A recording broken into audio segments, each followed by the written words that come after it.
एक बार फिर से मेरा आप सबको बहुत बहुत प्यार भरा नमस्कार। और मैं इसी उम्मीद के साथ कि आप लोग पढ़ रहे हैं, फिर से एक कोशिश करती हूँ कि आपको अगर कुछ नहीं समझ में आ रहा है, मैं आपकी ज़िंदगी को बेहतर बनाने में कुछ हेल्प कर पाऊँ। कुछ अगर आप नहीं समझ पा रहे हैं तो उसको मैं समझा पाऊँ। ठीक है, देखिए मेरा एक ही मतलब है, सिर्फ करने को मैं भी वही कर सकती हूँ कि भाई फ़ोटो खींचूँ और उस पर डाल दूँ, मैं पोस्ट कर दूँ उसे, जो ग्रुप बने हुए हैं व्हाट्सएप पे। लेकिन मुझे नहीं लगता कि उसका कोई फ़ायदा है, और जिस चीज़ का कोई फ़ायदा नहीं है उसे करने से भी कोई मतलब नहीं होता है। कोई परिणाम तो हो किसी चीज़ का, है ना। वो तो मैं आपको सिंपल फिर पेज नंबर ही बता दूँ कि आप पढ़ लेंगे उसको। ठीक, तो इसलिए मेरी कोशिश ये है कि मैं आपको जितना शिक्षित बना सकूं। मैं ये जो कर रही हूँ वो इसलिए नहीं कर रही हूँ कि आप लोग किताब पढ़ लें या आप कुछ ऐसा अगली क्लास में चले जाएं, पास हो जाएं, नहीं। ये इसलिए है कि एक इंसान होने के नाते और एक विवेकशील प्राणी होने के नाते आपको पता होना चाहिए चीज़ों का। अगर आप पढ़ रहे हैं तो वास्तव में आप जान रहे हों कि अच्छा अच्छा ऐसे ऐसे भी होता है क्या। ठीक है, तो इसीलिए ये सब आपको पढ़ाया जा रहा है। इसीलिए मैं आपसे बार बार कहती हूँ कि आप किसी भी चीज़ को ना सीखने के लिए माइंड पे बहुत ज़्यादा उसको प्रेशर मत कीजिए।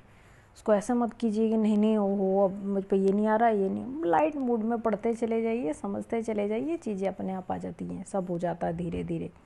लेकिन आपको उसे ध्यान से सुनना, पढ़ना, देखना होगा। ठीक, जितना कहा जाता है उतना आपको करना पड़ेगा। अगर आप उतना नहीं कर रहे हैं तो फिर तो भाई मैं इसमें आपकी कोई हेल्प नहीं कर पाऊँगी। और अगर मैं जितना बताती जा रही हूँ उसमें आपको नहीं समझ में आ रहा है तो आप मुझसे अगर नहीं पूछ रहे हैं तो मुझे कैसे पता चलेगा। अब मैं आप लोगों के सामने तो हूँ नहीं। वैसे फैसिलिटी तो बहुत सारी हैं कि अगर आप चाहें तो आप कांटेक्ट भी कर सकते हैं, आप चाहें तो वॉइस मैसेज छोड़ें, आप चाहें तो रिटर्न मैसेज छोड़ें, आप कैसे भी छोड़ सकते हैं। कॉपी पे लिख के फ़ोटो खींच के भेजिए, मैं बता दूँगी कि इसमें ये इशू आ रहा है। ठीक है, पर आप पूछिए तो सही, थोड़ा सा तो आपको कोशिश करना पड़ेगा। ठीक है, चलिए मैं अभी तक ये मान के चल रही हूँ कि मैंने जितना भी बताया, समझाया, पढ़ाया, जो भी जिस तरीके से भी मैंने किया वो आपको सब कुछ समझ में आ गया होगा। मैं अपनी तरफ से पूरी कोशिश कर रही हूँ कि मैं आपके जीवन को थोड़ा सा आसान बनाने में हेल्प कर पाऊँ, अपना कुछ योगदान आपकी ज़िंदगी में दे पाऊँ एक टीचर होने के नाते। ठीक है, चलिए तो अब हम आगे का पढ़ते हैं। हमने 4 चैप्टर तक ख़त्म कर लिया है इसका, और ये बहुत ही बेहतरीन किताब है और इम्पॉर्टेंट भी इतनी है कि मैं आपको इसी वाली बुक में से एक, भारत का सबसे बड़ा एग्ज़ाम होता है आईएएस का एग्ज़ाम, ठीक है, उसमें सीधा इस बुक से आया हुआ क्वेश्चन दिखा सकती हूँ मैं। इसी 6 क्लास की बुक से आया हुआ है वो। ठीक, तो आप इसको इतना ऐसे ना लें कि अरे 6 क्लास में पढ़ रहे हैं हम तो 11वीं के बच्चे हैं या 10वीं के हैं या 9वीं के हैं या 8वीं के, आप जिस भी क्लास के होंगे, आप इसको ऐसे बिल्कुल मत लीजिए। आप इसको बिल्कुल लाइट मूड में पढ़ते चले जाइए, क्योंकि ये बच्चों के लिए बनी है तो वो उसे आपको समझने में भी आसान होगा। ठीक है, चलिए तो अब हम पढ़ते हैं। देखिए इसका, जैसा कि इसका टाइटल ही है, पृथ्वी के प्रमुख परिमंडल। देखिए साहब, हुआ क्या था जब कुछ भी नहीं था, ना ब्रह्मांड था, ना हमारी तो खैर बात ही छोड़ दो, हम तो बहुत बाद में आए, इंसानों की, प्राणियों की। कुछ भी नहीं था, समय भी नहीं था, कुछ भी नहीं था, तारे, चांद, अंतरिक्ष, कुछ था ही नहीं, मतलब एकदम ख़त्म था सब कुछ, था ही नहीं, एकदम खाली। तो क्या था उस टाइम पे, ये छोटे छोटे ना पार्टिकल थे, छोटे छोटे पार्टिकल जो कि अलग अलग अलग अलग घूम रहे थे ऐसे ही अपने, ऐसे ही थे, कुछ स्टैटिक होंगे या जैसे भी रहा होगा, ये सब छोटे छोटे पार्टिकल अलग थे। अचानक से पता नहीं क्या हुआ, कहाँ से आया, क्यों आया, एक गॉड पार्टिकल नाम का एक कण आ गया। पहले ये जो पार्टिकल थे ये सब दूर दूर थे, ये सारे पार्टिकल जो थे वो जो है ना दूर दूर थे। देखिए दोबारा बनाती हूँ, ये ऐसे ऐसे बिखरे पड़े थे। ठीक, दूर दूर कहीं से गॉड पार्टिकल की एंट्री होती है, और ये गॉड पार्टिकल वो था जिसमें अपना मास था और इसकी अपनी कोई डेंसिटी थी, अपना घनत्व था। इसने क्या किया, इन सब को अपनी तरफ खींचना शुरू कर दिया। और जब इसने इनको खींचना शुरू कर दिया तो इसका साइज़ बढ़ने लग गया। ऑब्वियसली भाई, जब जैसे चुम्बक होती है, चुम्बक अगर अकेली है फिर उसे आप कहीं लोहे के छोटे छोटे टुकड़ों के बीच में ले जाके डालो तो वो सबको अपने में चिपका लेगी, तो उसका जो भार है वो बढ़ जाएगा, बढ़ेगा कि नहीं। सेम इसके साथ भी यही हुआ। तो धीरे धीरे क्या हुआ, ये जितने भी पार्टिकल थे ये सब एक गोले में आ गए, मतलब एक साथ चिपक गए सब। और जब चिपक गए तो इसकी डेंसिटी बढ़ गई, क्योंकि इसका मास बढ़ गया, वजन बढ़ गया, तो डेंसिटी बढ़ गई। अब क्या होता है कि जो डेंसिटी होती है ना, वो डायरेक्ट प्रोपोर्शनल होती है किसके, एक्सप्लोज़न के। अगर किसी चीज़ की डेंसिटी ज़्यादा हो जाएगी, बहुत ज़्यादा हो जाएगी, तो एक वक्त के बाद में उसमें एक्सप्लोज़न हो जाएगा, विस्फोट हो जाएगा। जो कि मैंने फर्स्ट चैप्टर में आपको ये बताया था कि जो हमारा ये जो बना है ब्रह्मांड, ये किसी एक्सप्लोज़न से बना है, एक विस्फोट हुआ था बहुत तेज, बताया था ना। तो ये ऐसे हुआ था, ये एक्सप्लोज़न हो गया। अब जब ये फट गया, टूट गया ये पूरा का पूरा, तो कुछ बॉडी अलग हो गई, कुछ पार्ट टूट के ऐसे ऐसे। और ग्रेविटेशनल फोर्स की वजह से ये घूम रहे थे ऐसे, और घूमते घूमते जैसे कोई चीज़ को आप घुमाते हो तो वो एक शेप में आ जाती है, इसीलिए जो हमारे ग्रह हैं ना वो एक शेप में आ गए। और ये वाला जो इसका बीच वाला पार्ट था, आग का गर्म गोला, बीच वाला हिस्सा रह गया, इससे टूट के ऊपर वाली चीज़ें, जो ऊपर वाला पार्ट था वो हट के अपने इधर उधर चला गया। आपने देखा, अगर आपने ग्रेविटी मूवी देखी होगी तो उसमें आपको बहुत सारी चीज़ें समझ में आ गई होंगी। अगर आपने नहीं देखी होगी तो देख लीजिएगा, अगर कहीं मिल जाए तो। उस पर बहुत अच्छी फिल्म है, बहुत सारी चीज़ें पता चल जाती हैं। ठीक है, चलिएगा। तो ये ऐसे ऐसे बना था। अब देखिए हुआ क्या होगा कि जब ये बन गया तो सब अलग अलग साइज़ के बने होंगे। किसी का बड़ा साइज होगा, किसी का और छोटा, फिर और छोटे, कुछ बहुत बड़े बन गए होंगे, कुछ बहुत छोटे बन गए होंगे, ऐसे बन गया। फाइनली हमारी पृथ्वी भी बन गई उसी टाइम पे, है ना। और यहाँ कोई एटमॉस्फेयर नहीं था उस टाइम पे, कुछ भी नहीं था। तो जो गैसेस थी, क्योंकि गैस भी तो निकली होंगी जब विस्फोट हुआ होगा, तो वो जो तैर रही थी आसमान में, मतलब खाली स्पेस में, वो ऐसे तैर रही थी। और तैरते तैरते ये हुआ कि कंडेंसेशन शुरू हो गया, और कंडेंसेशन होने के बाद में बारिश शुरू हो गई, और बारिश के बाद में क्या हो गया कि पानी भर गया। अब देखिए हुआ क्या, फाइनली जो ये लैंड का पार्ट था, यानी कि जो ज़मीन थी, ये बहुत पहले की बात बता रही हूँ मैं, और वो खरबों साल पहले की बात। अब आप ये सोच रहे होंगे मुझे कैसे पता, ये सब किताबों में लिखा हुआ है, सारे जोग्राफर ने बहुत सारी की हैं चीज़ें, बहुत स्टडीज़ की हैं, बहुत सारे कुछ रिसर्च किए हैं, तभी जाके ये सब चीज़ें पता चली। और अभी भी ऐसा नहीं है कि हम बहुत कुछ जानते हैं। जितना भी ये ब्रह्मांड है उसका हम सिर्फ 5% जानते हैं, 95% अभी ऐसा है जिसका किसी को कुछ नहीं पता है, सिर्फ अजम्पशन है। सिर्फ हम ये मान लेते हैं कि अच्छा ऐसा हुआ है तो इस वजह से हुआ होगा, है ना। वास्तविकता तो कौन ही जाने कि क्या सच है। खैर चलिए, छोड़िए आप उस चीज़ को, आप इधर आइए। हाँ देखिए, ये जो ज़मीन का पार्ट था वो तो ये है ना। जब बारिश हुई होगी तो इसके चारों तरफ पानी भर गया होगा, है ना। स्टार्टिंग में ये हुआ था। तो ये जो ज़मीन का पार्ट था इसको नाम दे दिया गया क्या, पैंथालासा। ये जो ज़मीन वाला पार्ट था इसको कह दिया गया पेंजिया। और जो ये जो पानी भरा इसके चारों तरफ, इसको कह दिया गया पैंथालासा। क्या कह दिया गया, पैंथालासा। अब कुछ और दिन बाद क्या हुआ कि ये जो ज़मीन वाला पार्ट था, अब देखिए इसको यहाँ से मिटाते हैं और फिर से बनाते हैं। इस बार अलग कलर से बनाते हैं। जो ये है, ये था ज़मीन वाला पार्ट, और ये जो इसके चारों तरफ भरा है ना, ये था पानी वाला पार्ट, येलो कलर का। थोड़े दिन बाद क्या हो गया कि इसमें जो है ना विस्फोट हो गया, ये भी टूट गया। विस्फोट नहीं हुआ, मतलब ये घूम तो रही थी पृथ्वी, है ना, तो उस वजह से इसमें भी दरार पड़नी शुरू हुई धीरे धीरे धीरे। ऐसा नहीं होता कि 2-4 साल में, अरबों खरबों साल लगते हैं ये सब काम होने में। तो ये भी टूट गया। और जो टूटने के बाद में फिर जो कुछ चीज़ें बनी, अब मान लीजिए पहले टूटा ये 2 हिस्से में, जो ये था तो ये टूट गया 2 हिस्सों में। जब ये अलग हो गया और ये अलग हो गया तो बीच में जगह बच गई होगी, तो जगह जहाँ मिलती है पानी तो उधर ही घुस जाता है। तो यहाँ पानी घुस गया होगा, घुसा होगा कि नहीं, यहाँ पानी घुस गया ना। तो जो ये पेंथालासा सी था वो, उसका पानी इधर घुस गया बीच में। अब जगह ये 2 हिस्सों में हो गया, अब जो गोल था पहले।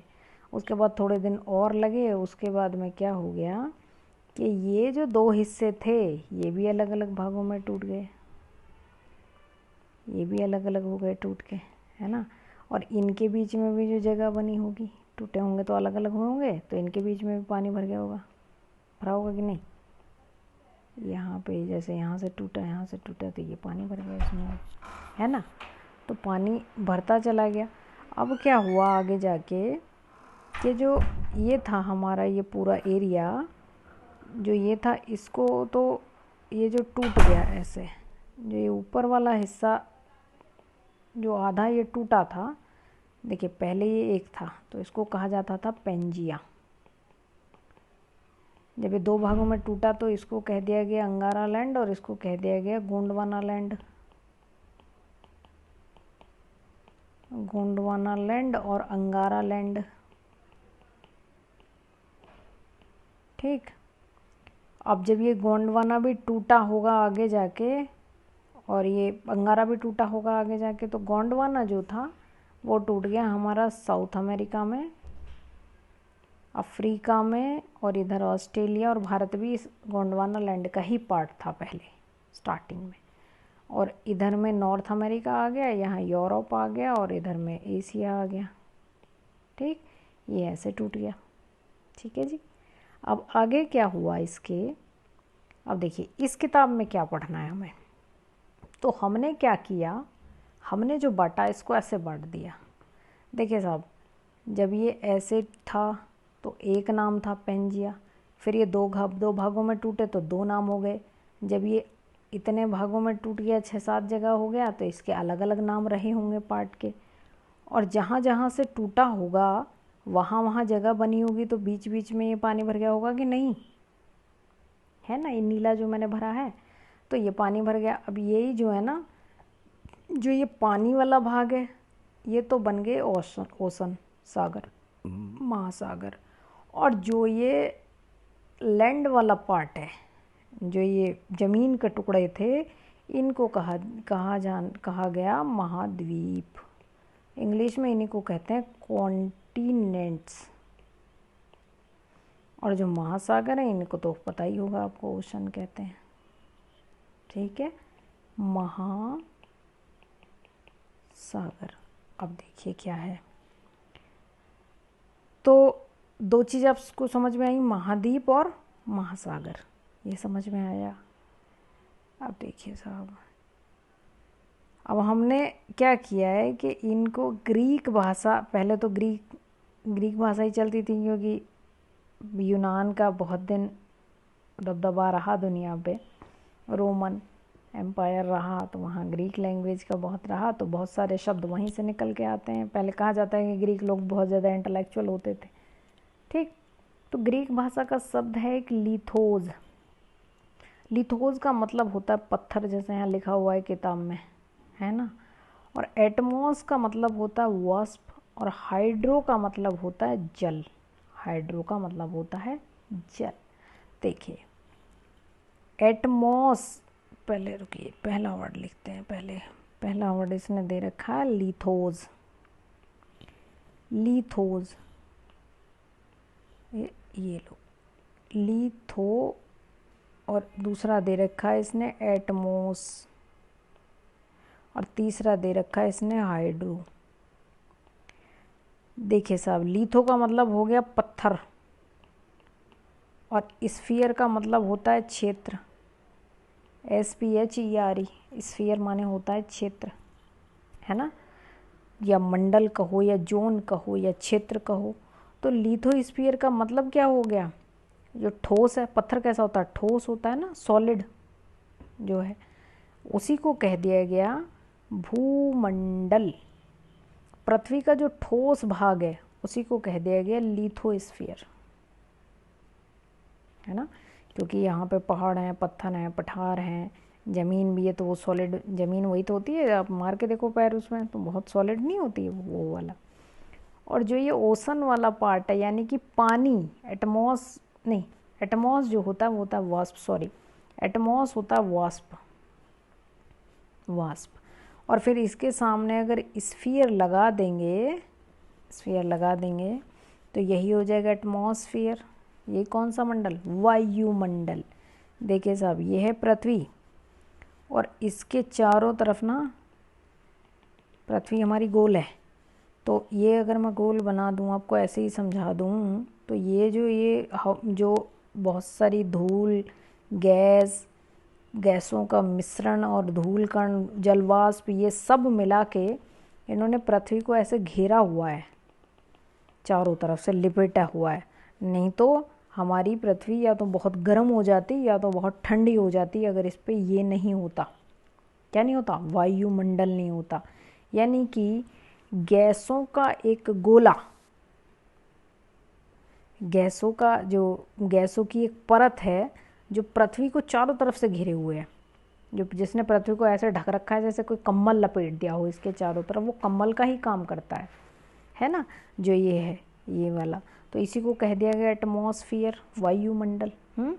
और जो ये ओशन वाला पार्ट था, यानी कि जल जहाँ भी है, या वो ओशन में हो, नदी नालों में हो, या फिर झरनों में हो, या जो सरिता हैं उसमें, किसी में भी हो, उसको कहा गया हाइड्रो। और स्फीयर मतलब मंडल या क्षेत्र, हाइड्रोस्फीयर का मतलब हो गया जलमंडल। ठीक है, ये हो गया जलमंडल। तो पृथ्वी के बहुत बड़े भाग पर जल पाया जाता है। कितने भाग पर? 71% तो जल ही जल है। आप जब मैप देखते हैं, ये मैं आपको दिखाऊं अभी, तो आपको समझ में आएगा कि जलमंडल क्या है। देखिए साहब, ये जो आपको ये दिख रहा है ना, ये एक मैप मैंने इधर खोला है, इसमें आपको ये ब्लू कलर जो दिख रहा है ना, ये ब्लू कलर आपको जहाँ भी दिखे, ये देखिए, ये ब्लू कलर दिख रहा है ना यहाँ पे पूरा, ये इधर भी दिख रहा होगा, इधर भी दिख रहा होगा, ये सारा का सारा पानी है।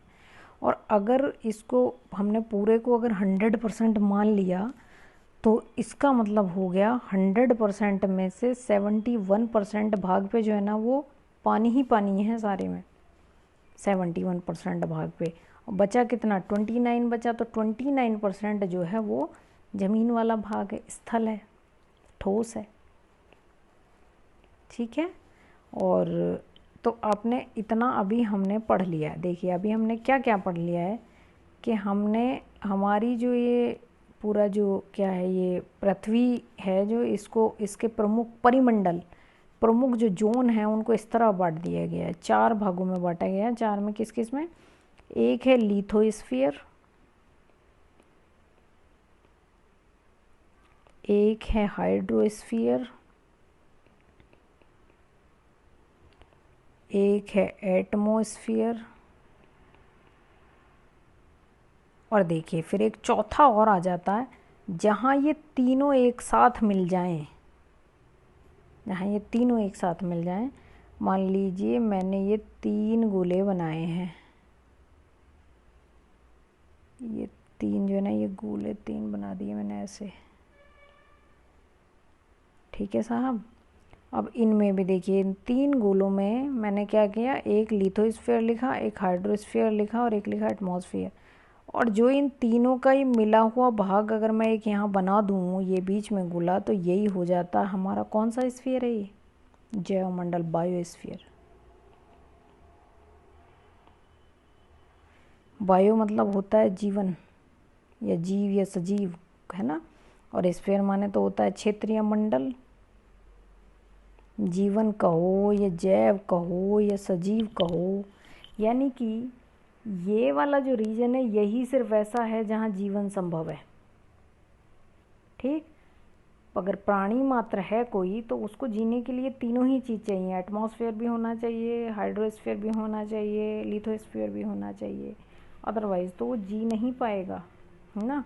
तो लाइफ जो सर्वाइव करती है वो इस एरिया में सर्वाइव करती है।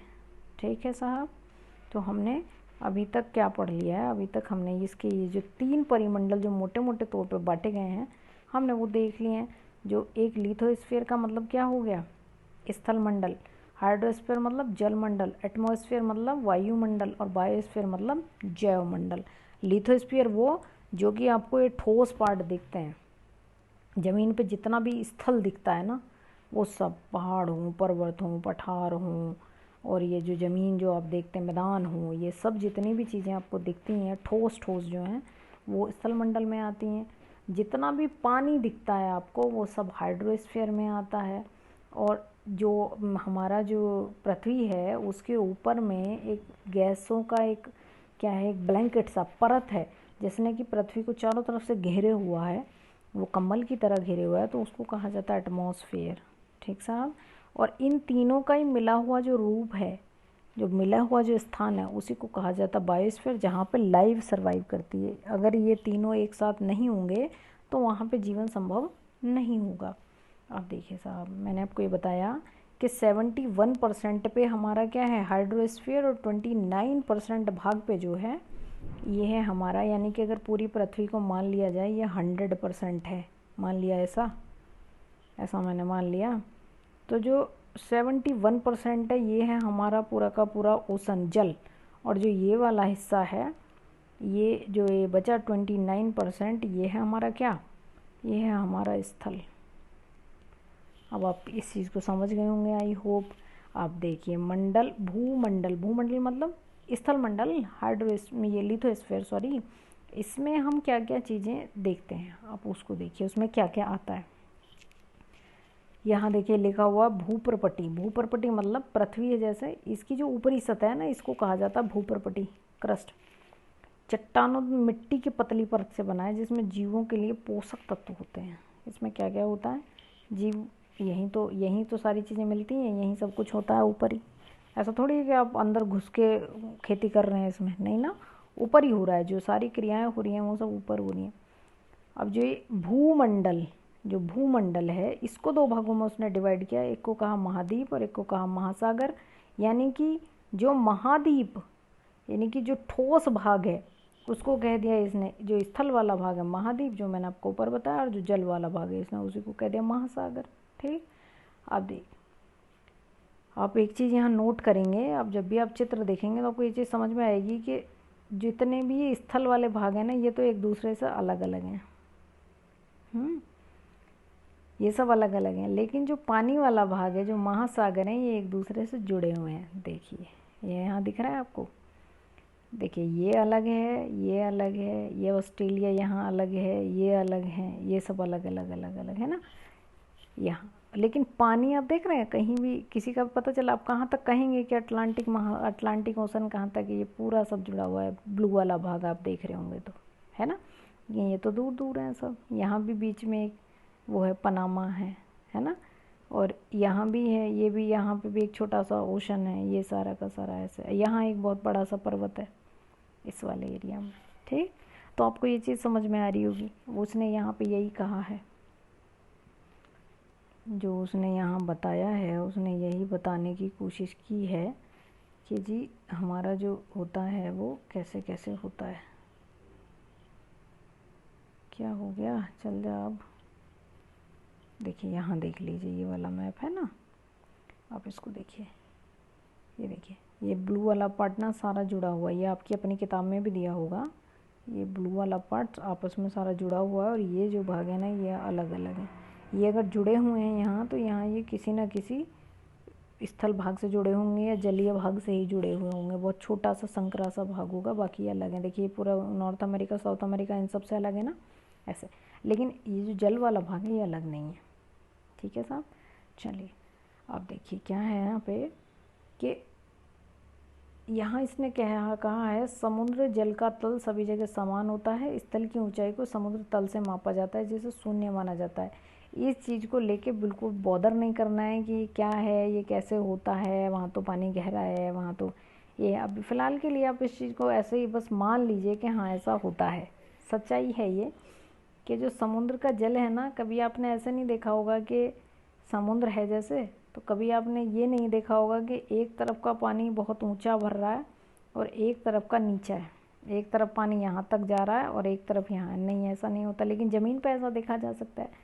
समुद्र होगा तो पूरा का पूरा पानी एक लेवल में होगा, ऐसे ही पूरे में भरा होगा, यूँ ही होता है ऐसा, यही होता है। तो ये वाली बात ना वो यही है, इसीलिए जो ऊंचाई नापी जाती है वो इसी से नापी जाती है, समुद्र के जल के तल से। ठीक है साहब, अभी इसको इतना मान के चलिए, अभी आगे चलते हैं। अब देखिए आगे क्या है। ये जो मैप दिया हुआ है ना, इसको बहुत ढंग से देखिए। इसमें सारे कॉन्टिनेंट दिए हुए हैं, एशिया है, दूसरे नंबर पे अफ्रीका है, फिर नॉर्थ अमेरिका, फिर south America, Europe, Africa, Australia. इसमें बहुत अच्छा दिया है। अंटार्कटिका नीचे होता है और आर्कटिक ऊपर होता है। ठीक है, इस चीज़ को आप ध्यान से देखेंगे तो आपको ये बात समझ में आ जाएगी। देखिए, विश्व का सबसे ऊंचा शिखर, दुनिया की बात कर रहा है, सबसे ऊंचा शिखर जो है वो कौन है? सबसे ऊंचा शिखर जो माउंट एवरेस्ट है, क्या है? माउंट एवरेस्ट, जो कि कितना ऊंचा है? 8848। और ऐसा कहते हैं कि इसकी जो ऊंचाई है वो अभी भी बढ़ती जा रही है। मैं रीज़न बताऊंगी क्यों बढ़ रही है, लेकिन अभी नहीं, इस बुक में नहीं, अगली वाली बुक में किसी में आएगा। और दुनिया का सबसे गहरा जो स्थान है, देखिए कुछ ऊंचाई होती है ये वाली और गहराई होती है ये वाली, है ना, ऐसे। तो एक ट्रेंच है, ट्रेंच माने होता है गर्त। ये गर्त है वो कहाँ है? पैसिफिक ओशन में, जिसका नाम है मरियाना गर्त। ये सबसे गहरा स्थान है पृथ्वी पर, और इसका जो गहराई है वो इतनी है, इसमें 11,022 मीटर। इन चीज़ों को लेके ज़्यादा बॉदर नहीं करना है कि इतना ही गहरा कैसे पता चला, इतने गहराई तक कैसे चले गए, कैसे ना पाए, ये सब नहीं आपको ध्यान रखना है। देखिए, महाद्वीपों की संख्या कितनी है? 7 है ना। ये सब जलराशि के द्वारा एक दूसरे से अलग हुए हुए हैं। अब इनके नाम देख लीजिए, 7 होंगे ना। एशिया है, यूरोप, अफ्रीका, उत्तरी अमेरिका, दक्षिण अमेरिका, ऑस्ट्रेलिया और अंटार्कटिका। ठीक, तो ये सारे क्या हैं? महाद्वीप हैं। अब मैंने आपको एक चीज़ बताई थी, ध्यान दीजिए कि स्थल का बहुत बड़ा भाग उत्तरी गोलार्ध में है। अब आ जाइए एक बार ऊपर फिर से, ये मैं आपको यहाँ दिखाती हूँ, रुकिए, इसको मैं सेंड कर लेती हूँ अपने नोट्स में, ताकि मैं आपको ये बात बता पाऊँ कि इसका क्या मतलब है। देखिए साहब, ये है ना, ये जो भाग है ये है। अब हम आएंगे, इसको देखते हैं एक सेकंड में, क्योंकि समझना ज़रूरी है, अगर नहीं समझेंगे तो फिर दिक्कत है। ये कहाँ चला गया मैप? मैप तो आया नहीं इसमें, रुक जाइए, चलिए। अरे ये फिर से आई क्लाउड में चला गया। आई क्लाउड में नहीं, इसमें चाहिए ये मुझे।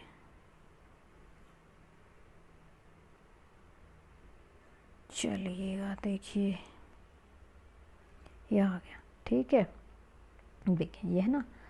अब आप इसको ये देखिए कि मैंने आपको ये बताया था, ये जो इक्वेटर है ना 0 डिग्री, ये है, यहाँ पे 0 डिग्री है। तो क्या करती है, पूरी पृथ्वी को 2 भागों में बांट देती है। ये तो हो जाता है नॉर्थ, ये हो जाता है साउथ, और गोला है ये पूरा, क्योंकि ये मिला हुआ है आपस में, गोल है ये वाला भाग, ये वाला भाग एक ही है ये। तो जब पृथ्वी को 2 भागों में बांट दिया गया तो ये आधा गोला हो गया, इसी को कहा जाता है गोलार्ध। क्या कहा जाता है? गोलार्ध, गोले का आधा भाग। और ये उत्तर का भाग है तो इसलिए इसको कह दिया गया उत्तरी गोलार्ध। और जब इसको नीचे वाला जो है ये है दक्षिण में, और गोले का आधा दूसरा भाग है, तो इसी को कह दिया गया दक्षिणी गोलार्ध। यही तो बताया था मैंने आपको। ठीक, तो हम आप ये देख रहे होंगे इसमें कि ज़मीन वाला जो पार्ट है, सॉरी, ये जो ज़मीन वाला पार्ट जो आप देख रहे हैं ना, वो ज़्यादा हिस्सा किस में है? उत्तरी गोलार्ध में, और कम हिस्सा किस में है? दक्षिणी गोलार्ध में। यानी कि यहाँ देखिए, यहाँ तो ये इतना सारा भाग ज़मीन का ऊपर आ रहा है, और ये यहाँ पे तो सिर्फ ऑस्ट्रेलिया और ये थोड़ा सा आधा भाग अफ्रीका का, और ये साउथ अमेरिका का आ रहा है सिर्फ। तो ये जो यहाँ इसने ये जो बात कह रहा था यहाँ पे, वो यही कह रहा था कि जो अफ्रीका है, जो ये है हमारा उत्तरी गोलार्ध है, उसमें ज़मीन का ज़्यादा पार्ट है। यानी कि ज़मीन का ज़्यादा हिस्सा जो है वो किस में है? वो है दक्षिणी गोलार्ध में। किस में? दक्षिणी गोलार्ध में। उसने यही बात यहाँ पे लिखी हुई है। देखिए ये स्थल का बहुत बड़ा भाग यहाँ जो लिखा है ना उसने उत्तरी गोलार्ध में पाया जाता है, ये लिखा है। ये मैंने आपको दिखा के समझाया ताकि आप लोग भूलें ना उस चीज़ को, ठीक। अब आगे देखिए, एशिया, यूरोप, अफ्रीका। आज हम देखिए यहीं रोक देते हैं इसको, नहीं तो क्लास बहुत लंबी हो जाएगी, दिक्कत होगी, आप लोगों को याद नहीं रख पाएंगे, या फिर मैं एक सेशन दोबारा ले लूँगी। अगर आप लोग बोलेंगे मुझे तो मैसेज छोड़ दीजिएगा अगर आप चाहते हैं तो। अब फ़िलहाल क्या करिए, ये वाला मैप यहाँ है और अभी मैं दो तीन मैप और आपको देने वाली हूँ, तो आपको ये देखना है, ये बहुत ढंग से देखना है और आपको इनके नाम याद करने हैं कि कौन कौन से महाद्वीप हैं इसमें, इनके नाम। जैसे एशिया है, अफ्रीका, यूरोप, उत्तरी अमेरिका, दक्षिणी अमेरिका, अंटार्कटिका, ऑस्ट्रेलिया। ये आपको ध्यान से देखना है मैप, ठीक है।